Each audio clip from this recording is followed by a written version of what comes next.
জয় গৌর, জয় নিতাই। আজ 25শে মাঘ 1431 ও 8ই ফেব্রুয়ারি 2024 একাদশী ভৈমী, ভীম বা জয়া একাদশী। এই ভীম একাদশীর দিনে আমি শ্রী চৈতন্য চরিতামৃত পাঠ করছি। আজ আমি পাঠ করছি শ্রী চৈতন্য চরিতামৃতের আদি লীলা সপ্তদশ অধ্যায়, শ্রী চৈতন্য মহাপ্রভুর যৌবন লীলার শ্লোক 50 থেকে 65। হরে কৃষ্ণ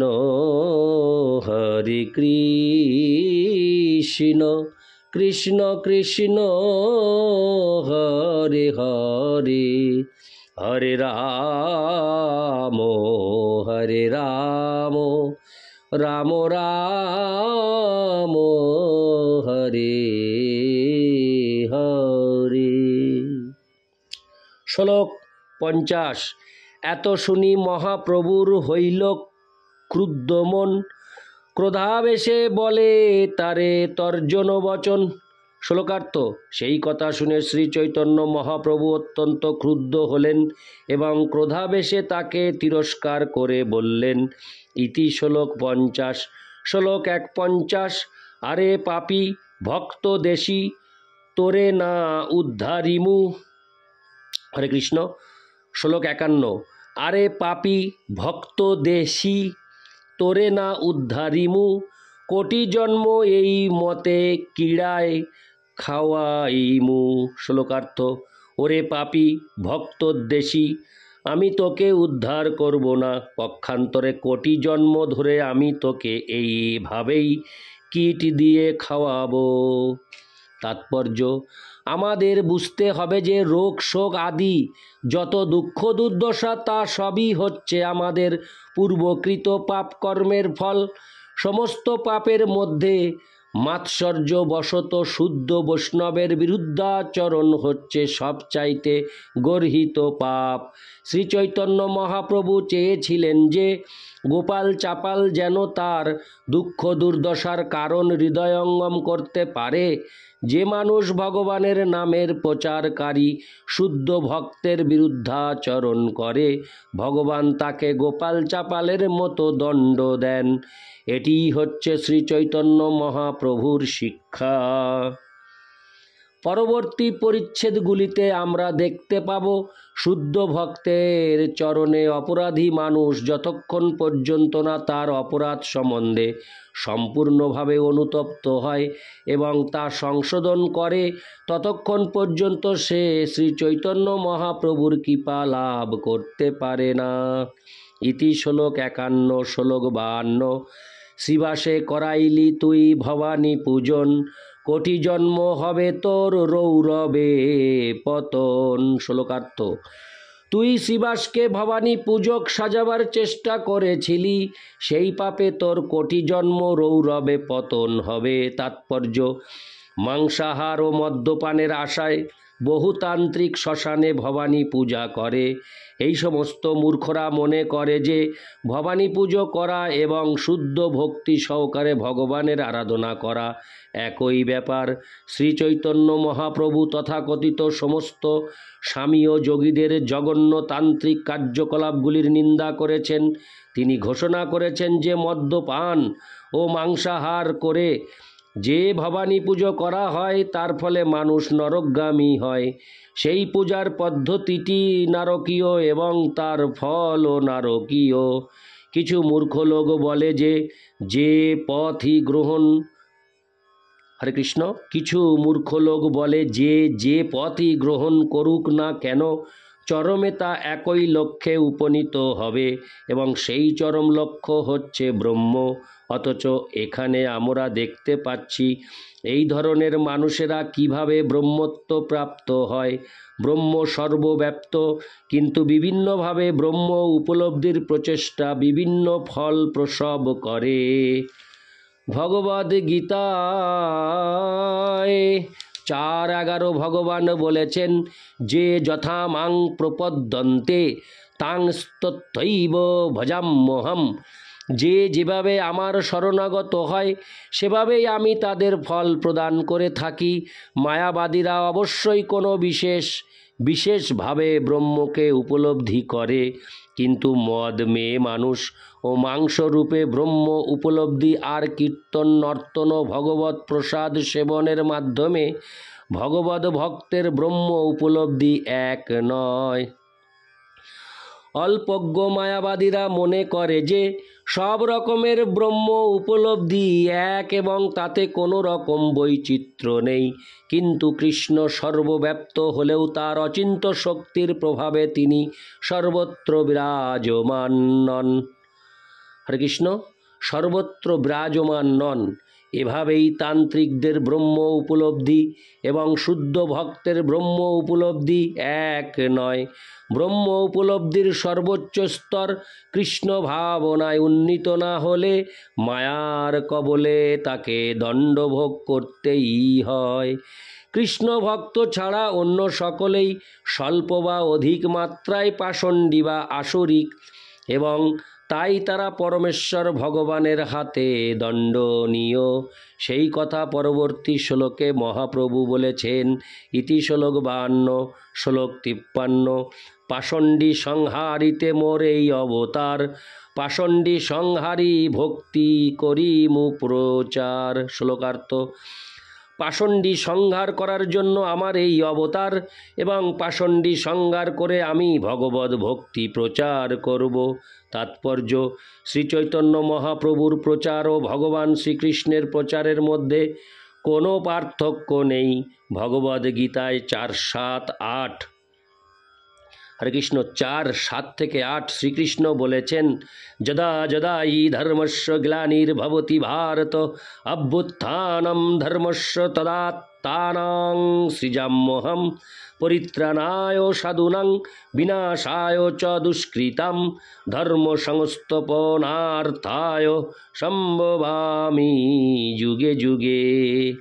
হে ভারত, যখনই ধর্মের গ্লানি হয় এবং অধর্মের অভ্যুত্থান হয়, তখন আমি অবতরণ করি সাধুদের পরিত্রাণ করে, দুষ্কৃতকারীদের বিনাশ করে, এবং ধর্ম সংস্থাপন করার জন্য আমি যুগে যুগে আবির্ভূত হই। এখানে বিশ্লেষণ করা হয়েছে যে ভগবানের অবতরণ হরে কৃষ্ণ, ভগবানের অবতরণের প্রকৃত উদ্দেশ্য হচ্ছে ভগবদ বিদ্বেষী নাস্তিকদের বিনাশ করা এবং ভগবদ ভক্তদের পালন করা। তথাকথিত সমস্ত ভণ্ড অবতারদের মতো তিনি বলেননি যে পাষণ্ডীয় ভক্ত উভয়ই সমপর্যায়ভুক্ত। প্রকৃত পরমেশ্বর ভগবান শ্রী চৈতন্য মহাপ্রভু বা শ্রীকৃষ্ণ কখনোই এই ধরনের মত প্রচার করেন না। নাস্তিকদের দণ্ডভোগ করতে হয় আর ভক্তদের ভগবান পালন করেন, সেটি হচ্ছে ভগবানের অবতরণের উদ্দেশ্য। তাই অবতার চেনা যায় তার কার্যকলাপের মাধ্যমে, ভোটের মাধ্যমে বা মন গড়া জল্পনা কল্পনার মাধ্যমে নয়। শ্রী চৈতন্য মহাপ্রভু তার প্রচারের কালে বহু দুষ্কৃতকারীকে বিনাশ করেছিলেন এবং ভক্তদের রক্ষা করেছিলেন। তিনি বিশেষভাবে উল্লেখ করেছেন যে মায়াবাদীরা হচ্ছে সবচাইতে বড় অসুর, তাই তিনি সকলকে মায়াবাদ দর্শন শুনতে নিষেধ করে গেছেন। মায়াবাদী ভাষ্য শুনিলে হয় সর্বনাশ, কেবলমাত্র মায়াবাদীদের শাস্ত্র ব্যাখ্যা শুনলে সর্বনাশ হয়। চৈতন্য চরিতামৃত মধ্য 6:169। ইতি শ্লোক 53। শ্লোক 54। এত বলি গেলা প্রভু করিতে গঙ্গা স্নান, সেই পাপী দুঃখ ভোগে না যায় পরাণ। শ্লোকার্থ: সেই কথা বলে মহাপ্রভু গঙ্গা স্নান করতে গেলেন আর সেই পাপী দুঃখ ভোগ করতে লাগলো। এই দুঃখ ভোগ করার জন্য তার মৃত্যু হলো না।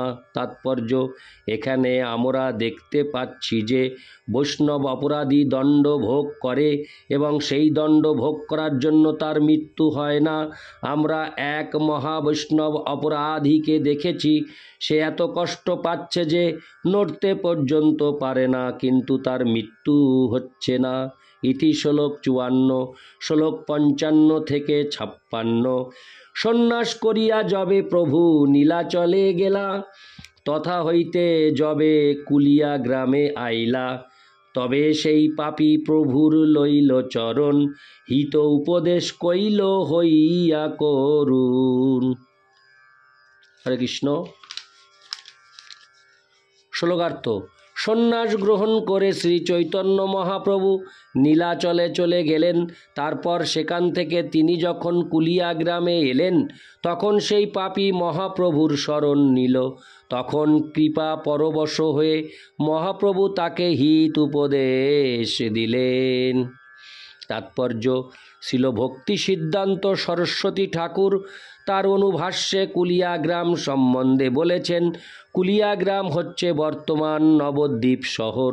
ভক্তি রত্নাকর, চৈতন্য চরিত মহাকাব্য, চৈতন্য চন্দ্রোদয় নাটক, চৈতন্য ভাগবত আদি বহু প্রামাণিক গ্রন্থে উল্লেখ করা হয়েছে যে কুলিয়া গ্রাম গঙ্গার পশ্চিম পাড়ে অবস্থিত। সেখানে এখনও কোলদ্বীপ নামক অঞ্চলে কুলিয়াগঞ্জ ও কুলিয়াদহ নামক স্থানোদয় রয়েছে। এই দুটি স্থানই বর্তমান নবদ্বীপ শহরের মিউনিসিপ্যাল এলাকার মধ্যে। শ্রী চৈতন্য মহাপ্রভুর সময় গঙ্গার পশ্চিম পাড়ে কুলিয়া ও পাহাড়পুর নামে গ্রাম ছিল। দুটি গ্রামই বাহিরদ্বীপ অঞ্চলের অন্তর্ভুক্ত ছিল। তখন গঙ্গার পূর্ব তীরে অন্তর্দ্বীপ নামক স্থান নবদ্বীপ নামে পরিচিত ছিল। শ্রীমায়াপুরে সেই স্থান এখনও দ্বীপের মাঠ নামে প্রসিদ্ধ। কাঁচরাপাড়ার নিকটে কুলিয়া নামে আর একটি স্থান রয়েছে, কিন্তু এখানে যে কুলিয়ার কথা উল্লেখ করা হয়েছে সেটি সেই কুলিয়া নয়।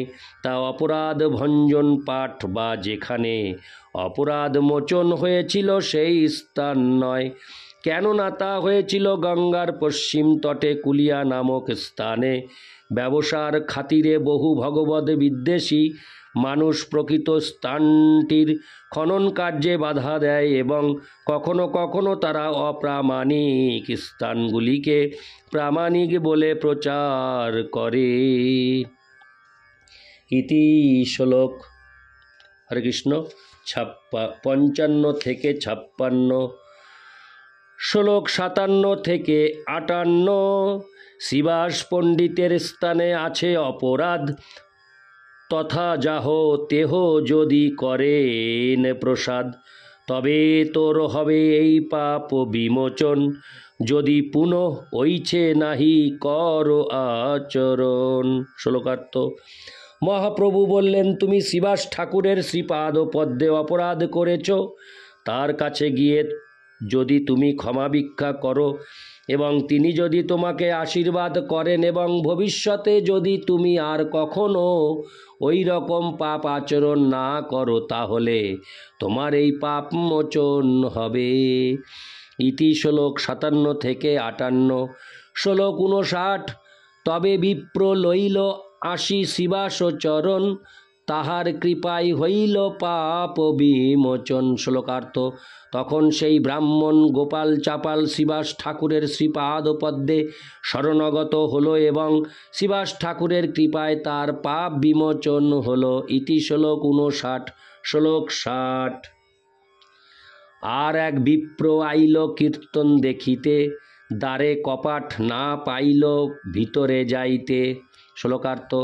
একদিন আর একজন ব্রাহ্মণ কীর্তন দেখতে এসেছিলেন, কিন্তু দরজা বন্ধ থাকায় তিনি ভিতরে প্রবেশ করতে পারলেন না। ইতি শ্লোক 60। শ্লোক 61। ফিরি গেল বিপ্র ঘরে মনে দুঃখ পাঞ্জা, আর দিন প্রভুকে কহে গঙ্গায় লাগো পাঞ্জা। হরে কৃষ্ণ। শ্লোক 61 আরেকবার পাঠ করছি আমি। ফিরি গেল বিপ্র ঘরে মনে দুঃখ পাঞ্জা, পাঙ্গা মনে দুঃখ পাঙ্গা, আর দিন প্রভুকে কহে গঙ্গায় লাগ পাঙ্গা। শ্লোকার্থ। দুঃখিত মনে তিনি বাড়ি ফিরে গেলেন, কিন্তু পরের দিন যখন গঙ্গা তীরে মহাপ্রভুর সঙ্গে তার সাক্ষাৎ হলো, তখন তিনি তাকে বললেন। ইতি শ্লোক 61। শ্লোক 62। সাপিব তোমারে মুঞ্চি পাঙ্গাছি মন দুঃখ, পৈতা ছিন্ডিয়া সাপে প্রচণ্ড দুর্মুখ। হরে কৃষ্ণ। শ্লোকার্থ। সেই প্রচণ্ড দুর্মুখ ব্রাহ্মণ তাকে বললেন, আমি মনে দুঃখ পেয়েছি, তাই আমি তোমাকে অভিশাপ দেব। হরে কৃষ্ণ। এই বলে তিনি তার পৈতা ছিঁড়ে তাকে অভিশাপ দিলেন। ইতি শ্লোক 62। শ্লোক 63। সংসার সুখ তোমার হউক বিনাশ, সাপ শুনি প্রভুর চিত্তে হইল উল্লাস। শ্লোকার্থ। সেই ব্রাহ্মণ মহাপ্রভুকে অভিশাপ দিলেন, তোমার সংসার সুখ বিনষ্ট হোক। সেই শাপ শুনে মহাপ্রভু অন্তরে অত্যন্ত উল্লসিত হলেন। ইতি শ্লোক 63। শ্লোক 64। প্রভুর শাপ বার্তা যেই শুনে শ্রদ্ধাবান, ব্রহ্মশাপ হইতে তার হয় পরিত্রাণ। শ্লোকার্থ। যে শ্রদ্ধাবান ব্যক্তি শ্রী চৈতন্য মহাপ্রভুকে ব্রাহ্মণের সেই অভিশাপ দেওয়ার কথা শোনেন, তিনি ব্রহ্মশাপ থেকে পরিত্রাণ লাভ করেন। তাৎপর্য: সুদৃঢ় বিশ্বাস সহকারে জানা উচিত যে ভগবান চিন্ময় স্তরে অধিষ্ঠিত হওয়ার ফলে কখনো কারও অভিশাপ বা আশীর্বাদের দ্বারা প্রভাবিত হন না। বদ্ধ জীবেরাই কেবল অভিশাপ এবং যমরাজের দণ্ডের অধীন, কিন্তু পরমেশ্বর ভগবান শ্রীচৈতন্য মহাপ্রভু এই ধরনের দণ্ড ও আশীর্বাদের অতীত। প্রেম ও বিশ্বাস সহকারে যখন কেউ তা বুঝতে পারেন, তখন তিনি ব্রাহ্মণ অথবা কোনো মানুষের অভিশাপ থেকে পরিত্রাণ লাভ করেন। শ্রীচৈতন্য ভাগবতে এই ঘটনাটি উল্লেখ করা হয়নি। ইতি শ্লোক 64। শ্লোক 65। মুকুন্দ দত্তেরে কইল দণ্ড পরসাদ, খণ্ডিল তাহার চিত্তের সব অবসাদ। শ্লোকার্থ। শ্রীচৈতন্য মহাপ্রভু মুকুন্দ দত্তকে দণ্ড প্রসাদ দান করলেন এবং তার চিত্তের সমস্ত অবসাদ দূর করলেন। তাৎপর্য: মায়াবাদীদের সঙ্গ করেছিলেন বলে শ্রীচৈতন্য মহাপ্রভু মুকুন্দ দত্তকে তার কাছে আনতে নিষেধ করেছিলেন। মহাপ্রভুর মহাপ্রকাশের দিন তিনি একে একে সমস্ত ভক্তদের ডেকে আশীর্বাদ করেছিলেন এবং মুকুন্দ দত্ত তখন দ্বারের বাইরে দাঁড়িয়েছিলেন। ভক্তরা যখন মহাপ্রভুকে বললেন যে মুকুন্দ দত্ত দ্বারের বাইরে রয়েছেন, তখন মহাপ্রভু উত্তর দিয়েছিলেন, আমি মুকুন্দ দত্তের প্রতি শীঘ্রই প্রসন্ন হব না, কেননা সে ভক্তদের সঙ্গে শুদ্ধ ভক্তির কথা বলে আর মায়াবাদীদের কাছে যোগ বাশিষ্ঠ লিখিত মায়াবাদ শোনে। তার ফলে আমি তার প্রতি অত্যন্ত অপ্রসন্ন হয়েছি। বাইরে দাঁড়িয়ে মহাপ্রভুর এই কথা শুনে মুকুন্দ দত্ত অত্যন্ত আনন্দিত হলেন যে যদিও মহাপ্রভু তার প্রতি অপ্রসন্ন হয়েছেন, তবুও কোনো না কোনো সময় তিনি তার প্রতি প্রসন্ন হবেন। মহাপ্রভু যখন জানতে পারলেন যে মুকুন্দ দত্ত চিরকালের জন্য মায়াবাদীদের সঙ্গ পরিত্যাগ করবেন, তখন তিনি প্রসন্ন হয়েছিলেন এবং মুকুন্দ দত্তকে কাছে ডেকেছিলেন। এভাবেই তিনি তাকে মায়াবাদীদের সঙ্গ থেকে মুক্ত করে শুদ্ধ ভক্তদের সঙ্গদান করেছিলেন। ইতি শ্লোক 65। হরে কৃষ্ণ কৃষ্ণ কৃষ্ণ হরে হরে, হরে রাম রাম রাম হরে হরে। জয় গৌর, জয় নিতাই।